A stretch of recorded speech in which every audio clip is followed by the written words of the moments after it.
Бибио-Минамох в парке чудес. Жила-была маленькая девочка по имени Бибио-Минамох. Ей было 3 года, и она была таджичка с темными волосами и ярким платьем. Бибио-Минамох и ее верные друзья, белый кролик и голуби, приехали в парк чудес со своими родителями и другими друзьями. Ее глаза светились от радости, и она не могла дождаться начала приключения. На входе их встретил добрый волшебник, который подарил Бибио-Минамох волшебный билет, позволивший испытать все чудеса парка. Бибио-Минамох, белый кролик и голуби катались на карусели, украшенной прекрасными феями, которые сверкают в солнечных лучах. Затем они поднялись на воздушном шаре и смотрели на парк сверху, видя все его чудеса.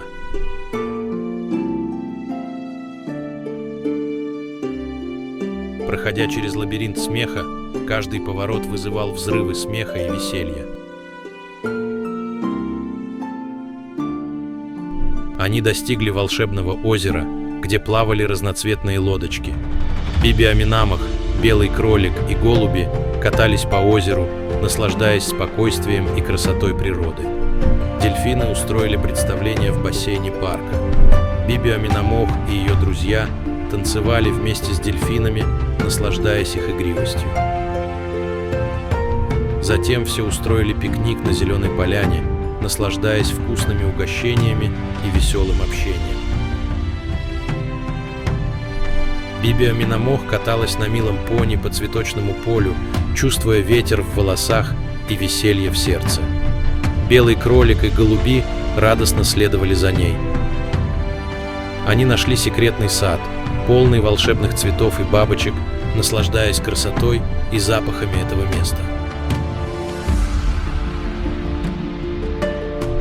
Участвуя в магической гонке на волшебных велосипедах, они преодолевали различные препятствия и выполняли задания.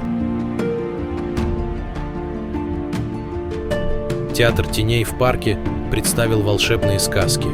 Тени на стенах оживали и разыгрывали истории. Подводное приключение погрузило их в подводный мир, где они встречали разноцветных рыб и подводных существ.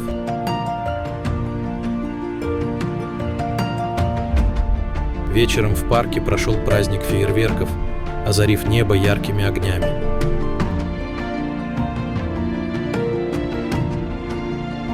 Добрые драконы показали свои гнезда и играли с Бибио-Минамох, белым кроликом и голубями в догонялки.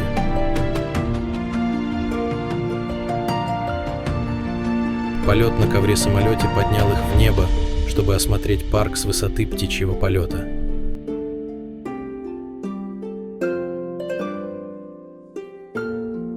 Посетив волшебный рынок, Бибио-Минамох купила себе волшебную палочку.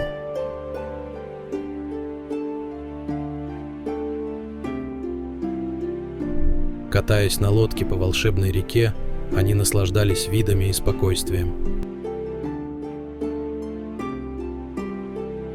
В замке чудес они узнали о магии и истории парка, встречали сказочных существ и участвовали в приключениях. После долгого дня, полного приключений, Бибио-Минамох и ее друзья, включая белого кролика и голубей, вернулись домой, делясь своими впечатлениями и воспоминаниями, и сказала своим родителям, папе Зафару и маме Умеде,